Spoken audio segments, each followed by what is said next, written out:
Have you noticed how some people become strangely quiet when February arrives? As if the world is celebrating something they can't quite feel. You see everyone around you posting roses and candle-lit dinners, exchanging gifts wrapped in red paper, performing rituals that seem easy for others.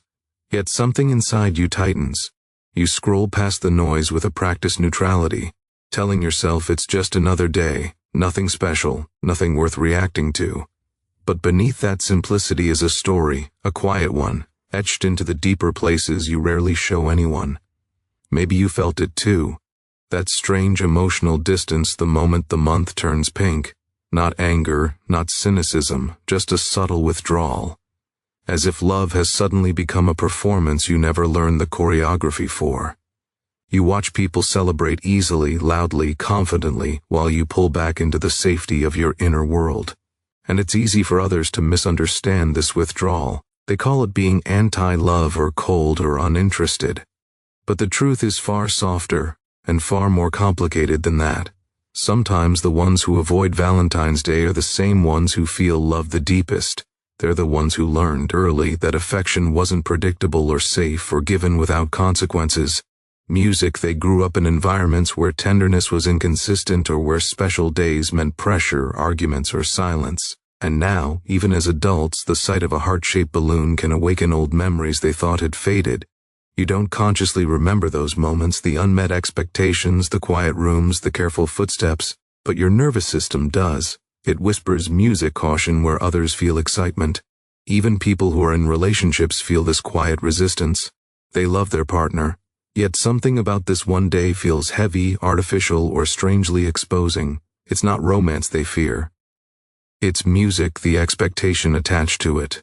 The requirement to perform love in a way that matches the world's script. You sense the weight of comparison, the curated posts, the grand gestures, the idea that love must look a certain way, and without realizing it, you retreat. Not because you lack affection, but because you're protecting something delicate inside you.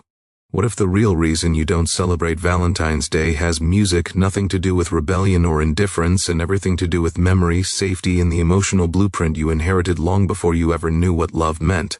So, you pull away quietly, telling yourself it's just a preference. But every preference has a beginning, and yours might trace back further than you think, all the way to the first place you learned what love felt like and what it didn't. Let's go there next. Have you ever noticed how the earliest memories of love rarely look like the movies? Sometimes they appear in flashes, the muted tone of a living room where no one spoke gently, the uneasy silence that followed a slammed door, the way affection felt unpredictable, like weather you could never forecast. You grow up believing this is normal, that love is something you tiptoe around, not something you relax into, and without realizing it, this becomes the blueprint your nervous system studies, long before you learn the language of romance. Maybe you were the quiet child in the classroom on Valentine's Day, watching other kids exchange cards with sparkly hearts and cartoon characters. They shared them easily, laughing, running, dipping music into that innocent ritual without hesitation. But you sat still, unsure what to do, feeling something unfamiliar tighten inside your chest. You didn't know whether you were allowed to participate or whether anyone would notice if you didn't. For some children, that moment becomes the first quiet lesson that love might be something that belongs to others, not to them. When affection in your home was rare or conditional or swallowed by chaos, you learned quickly that emotional warmth was never guaranteed. A hug could depend on your behavior. Kindness depended on the mood of the adults. Special days might have meant raised voices, forgotten promises, or a parent who simply didn't show up. Your body remembers that unpredictability. Neuropsychologists often say that a child's brain wires itself around whatever it must survive, and so you learn to manage your expectations, to brace yourself against hope, to become emotionally self-sufficient before you even knew the word for it. And so celebrations, the days that were supposed to feel soft and picture-perfect, often carried a strange heaviness. A birthday that ended in tears, a holiday where someone was drunk, a moment where you tried too hard and still felt invisible. These experiences teach you something quietly devastating, that special days come with pressure, and pressure comes with disappointment. The child in you internalizes it long before the adult in music you can explain it.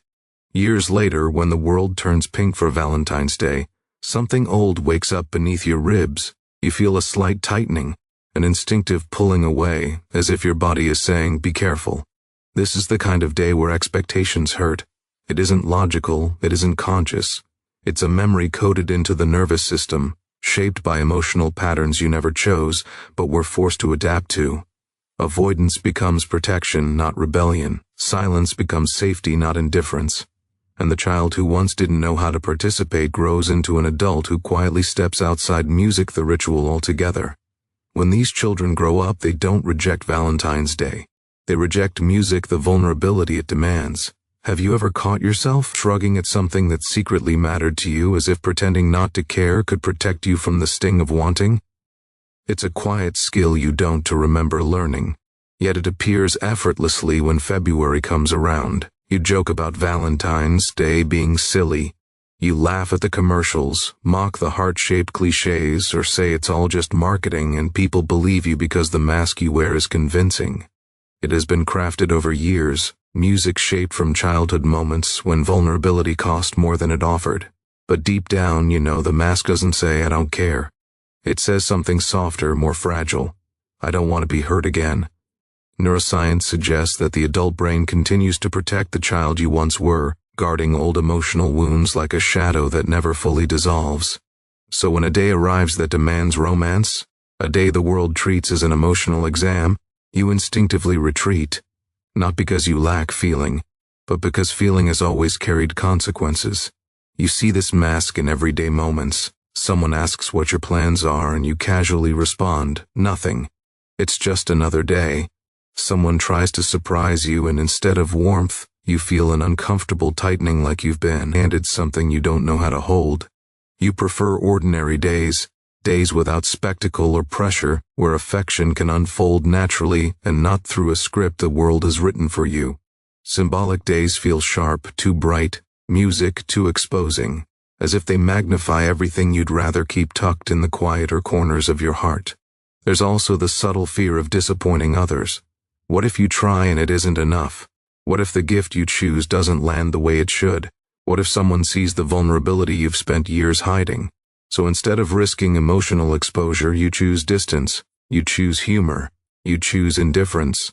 These choices are not failures, they are protective instincts. Attachment theory calls them avoidance strategies. The nervous system's way of keeping you safe by keeping you separate. And for some people, Valentine's Day becomes a reminder of past heartbreak, the empty chair at a dinner table, the message that never came, the relationship that collapsed under its own weight. Avoidance music becomes a shield, a soft, invisible armor. You tell yourself, "If I don't celebrate, I can't be disappointed." Music, "If I never open the door, nothing painful can walk through it." But this mask isn't just emotional. Psychology has names for music, these patterns. And understanding them means peeling back a layer you've long believed was part of your personality, when in truth it may only be protection. Have you ever wondered why a single date on the calendar can stir up a feeling you can't quite name, as if something old and buried has quietly awakened inside you? It's strange how Valentine's Day can trigger discomfort, even when nothing dramatic happens. You're not heartbroken, you're not angry, and yet something feels off, like a shadow passing behind your ribs. Psychology has a name for this: emotional memory.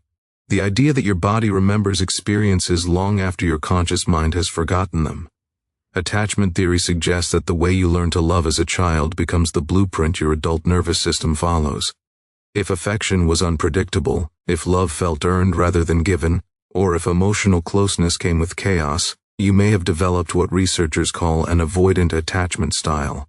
It's not that you don't want connection. It's music. That connection awakens a nervous system built for survival, not softness. When holidays like Valentine's Day pressure you into romantic vulnerability, your body responds with the same protective instinct it used in childhood: distance. Neuroscience shows that the brain forms strong associations between emotional experiences and rituals. If special days once meant conflict, disappointment, or emotional absence, your amygdala, the part of the brain that detects emotional threats, remembers. It fires small warning signals when similar cues appear. A decorated store window, a romantic movie, the date 14. This isn't overreaction, it's conditioning. A study on emotional triggers revealed that negative memories link more strongly with sensory cues than positive ones, music, because cortisol enhances the brain's retention of pain. So when Valentine's Day arrives, your emotional system isn't reacting to teddy bears or roses. Music, it's reacting to what those symbols once meant. Dopamine, the chemical of anticipation, doesn't rise the way it does for others. Instead, cortisol quietly takes its place, preparing you for disappointment you're not even expecting. You feel emotionally numb, not because you lack capacity for love, but because numbness was once the safest way to survive emotional danger. Behavioral psychologists call this protective avoidance, stepping back music before anything can hurt you. Not celebrating Valentine's Day becomes less about dislike and more about maintaining emotional equilibrium. Avoidance isn't cynicism, it's a nervous system shaped by experience, choosing safety over uncertainty. And yet, if you look closely, you'll notice this reaction feels too deep, too instinctive, too familiar to be about one holiday. It carries the weight of something older, something that began long before your adult life. Science can map the neurons and name the patterns, but it cannot fully explain the silent ache underneath them. The part of you that still flinches at the idea of being seen, chosen, or loved without conditions. But science only explains the surface. Music, there is a darker emotional layer. Have you ever wondered why love, a feeling so warm in theory, can sometimes feel like standing naked under a harsh light? There's a moment, subtle, almost invisible, when the thought of being cherished makes your chest tighten instead of soften. It's not that you don't want closeness, it's that closeness feels like exposure, like opening a door you've kept locked for years because you're not sure what someone might find on the other side. Some people are not afraid of roses, they are afraid of what roses remind them of, the wounds they still carry, the petals, the sweetness, the softness. All of it touches old places inside you that were never healed. Valentine's Day becomes a mirror reflecting the parts you've tried to outgrow, the heartbreak you pretended didn't break you, the rejection you said didn't matter, the memory of giving love freely and receiving silence in return. These moments accumulate quietly, becoming emotional ghosts that haunt you long after the people involved are gone. You may recognize the fear without knowing its name. The fear of being seen too deeply, the fear of not being enough when someone finally looks closely. Music, the fear that if you allow yourself to want something as delicate as affection, it might slip through your fingers the way it did before. Neuroscience calls this anticipatory threat response when the brain reacts to imagined pain as if it's happening now. Your heart remembers disappointments, music vividly, storing them like fragile glass within the nervous system. Music, and whenever a ritual like Valentine's Day approaches, those glass pieces rattle, so you tell yourself you're fine without it. You convince yourself that it's silly, unnecessary, overhyped. But beneath those explanations lives a quieter truth. Wanting something you don't feel safe enough to receive is its own form of suffering. There is an ache that comes from longing while simultaneously bracing for loss. It is the emotional paradox of many adults to desire intimacy and fear it at the same time. Like reaching for warmth with hands that still flinch from past burns. Perhaps you still remember the moment you first realized you were easy to leave, or the time you tried to show your heart and someone walked away anyway. These memories nest under your ribs like shadows, shaping how you respond to love even years later. And so when a day arrives that celebrates romance, that demands vulnerability, your instinct, music, is to retreat. Not because you dislike love, but because love feels like standing in front of a storm without shelter. This is the hidden darkness behind Valentine's Day avoidance. Not apathy, but self-protection. Not coldness, but fear stitched carefully into your emotional fabric. And the world we live in makes this fear even harder to face. Have you ever noticed how love changes the moment it becomes something you're expected to perform? It stops being a quiet feeling in your chest and turns into a spectacle, something measured in gifts, dinners, and perfectly captured moments. Valentine's Day amplifies this pressure until even the most genuine emotions begin to feel staged, as if the world is watching to see whether you pass some unspoken test. And if you've always struggled with vulnerability, that pressure doesn't feel romantic, it feels suffocating. You see it everywhere. The glittering storefronts, the heart-shaped advertisements, the curated posts of couples smiling beneath soft lighting. Social media transforms intimacy into a scoreboard, where people measure their worth through the reactions they receive. You scroll past it all, feeling a strange mix of music, detachment, and heaviness. Not because you're against love, but because the love you understand isn't loud, isn't flashy, isn't meant to be displayed like a trophy. It's quieter, more fragile, like a garden that grows best away from the world's eyes. But society teaches you something different. Music, it whispers that if you don't participate, if you don't buy the flowers or post the photo or make the grand gesture, then maybe you don't love at all. There's a myth that hangs over Valentine's Day like a shadow. The idea that celebrating it makes you loving and avoiding it makes you damaged. And you've probably felt that sting, the judgment, the assumptions, the subtle questioning of your emotional capacity. People forget that your heart might just work differently, shaped by experiences they cannot see. For someone who already carries the fear of being seen too deeply, these expectations feel like a spotlight. Neuroscience shows that social pressure activates the same stress centers music as physical threat, raising your cortisol levels and tightening your chest. So, when Valentine's Day demands that you prove your affection, it doesn't feel like an opportunity. Music, it feels like exposure, like being asked to hand over a part of yourself you've spent years protecting. And here lies the quiet tragedy.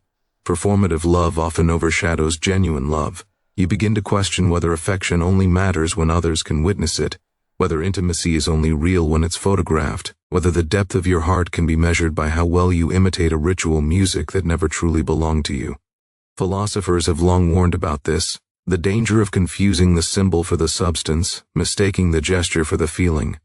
Love that depends on a single day becomes fragile, bending under expectations and breaking under comparison. Love that breathes in ordinary moments far from the noise becomes overlooked. And beneath this pressure, emotional consequences slowly build. Have you ever felt a kind of loneliness that doesn't hurt loudly but softly, like a faint echo inside your chest that no one else seems to hear? It's the loneliness that appears not when you're abandoned, but when you've spent years learning to abandon your own needs. Valentine's Day has a way of magnifying that feeling without saying a music word. Not because you crave the rituals themselves, but because the day forces you to notice the spaces inside you that have gone untouched for too long. Picture this, a person sitting in their room on February 14th, the lights are dim, the world outside is painted in red and gold, and yet inside everything feels muted. They aren't sad. Not in the dramatic cinematic way people imagine. Instead, they feel strangely numb, as if the day is happening on the other side of thick glass. They scroll past the celebrations, not with jealousy, but with a quiet distance, like someone watching a life they were never taught how to enter. You might recognize a piece of yourself in that stillness. The emotional consequences of avoiding romantic rituals don't always show up as heartbreak. Sometimes they appear as a slow erosion of connection, feeling unseen even by people who care about you, feeling disconnected during moments that should feel intimate or struggling to express affection without a knot tightening in your throat. Neuroscience calls this emotional blunting, a protective mechanism where your brain reduces emotional intensity music to keep you safe. But safety comes with a price. You begin to feel less of everything, not just the pain. In relationships, this can create a distance no one can quite name. You care deeply, yet you struggle to show it. You love sincerely, yet you hesitate before reaching out. The people in your life may sense the gap but not understand it, and you may find yourself wishing you could bridge it while simultaneously fearing the vulnerability required to do so. It becomes a quiet paradox, wanting closeness but staying behind invisible walls, longing to be understood while hiding the parts of yourself that need understanding most. Over time, this emotional silence can create resentment toward yourself, a soft ache where affection should be. You begin to wonder why connection feels so difficult for you, why gestures others find simple feel like crossing a fragile bridge made of glass. And on nights like Valentine's Day, the truth becomes clearer. Avoidance protected you, but it also isolated you. But this doesn't mean something is broken, it means something needs healing. Have you ever noticed how healing never arrives with fireworks? It doesn't knock on your door wearing confidence or demand that you transform overnight. It begins quietly, almost imperceptibly, like a small shift in the way you breathe music when you finally give yourself permission to feel something you've been avoiding for years. Healing starts in the softest places, the ones you've spent a lifetime protecting. You begin by looking inward, not with judgment, but with curiosity. You start to understand that the way you respond to Valentine's Day, music to intimacy to affection, was shaped long before adulthood. Your emotional blueprint wasn't a choice, it was a survival map drawn in childhood, designed to keep you safe when love felt unstable or unpredictable. And once you recognize that, even faintly, something inside you loosens. You realize you aren't cold, you aren't unromantic, you're someone who learned to guard your heart because it was the only way to protect it. Healing then becomes less about forcing yourself to celebrate anything and more about reclaiming the parts of you that stopped music trusting love. It's in the small acts of vulnerability, replying honestly when someone asks how you're feeling, letting your voice soften when you want to pull away, allowing yourself to hope just a little without assuming disappointment is waiting around the corner. Neuroscience shows that the brain rewires through repetition, through gentle exposure to safety, not through pressure. Every small emotional risk you take becomes a new pathway, a new possibility. You start to reframe love itself. You begin to see that affection doesn't live in grand gestures or commercial rituals. It's in the way someone listens to you without rushing, the warmth in their voice when they say your name, the silence you feel safe inside you learn to appreciate, the quiet forms of love, the ones that don't need an audience, the garden that grows slowly watered from within. And somewhere along the way you realize your worth never depended on how well you performed love. Your value wasn't tied to how many gifts you bought or how romantic you appeared on a single day. It existed long before the world told you how love should look. Healing becomes the process of meeting yourself again, the version of you who once believed love was simple, music safe, and natural to give. You begin to speak honestly in relationships, not to impress or to fit in, but to be understood. You explain what scares you, what soothes you, what makes your heart open or close. Music, and in that honesty, something beautiful begins to shift.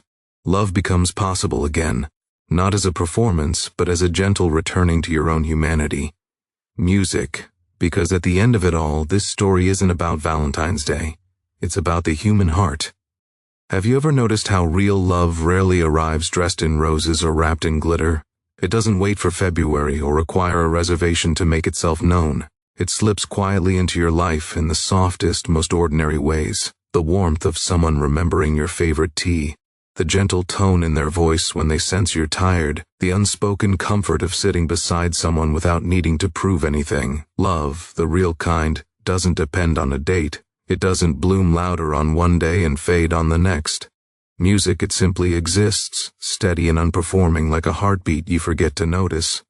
You may have spent your whole life believing that your way of loving was too quiet, too invisible, too different from the music world's expectations.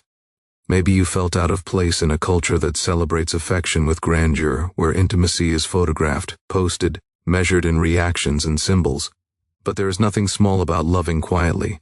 Some of the deepest forms of love move without spectacle, like a river carving through stone, slow but powerful, reshaping everything it touches. Think of the child you once were, the one who believed that love came with conditions or could disappear without warning. Think of the adult you became, learning to protect your heart before offering it. Your hesitation was never proof of emotional emptiness. It was the language you learned to survive.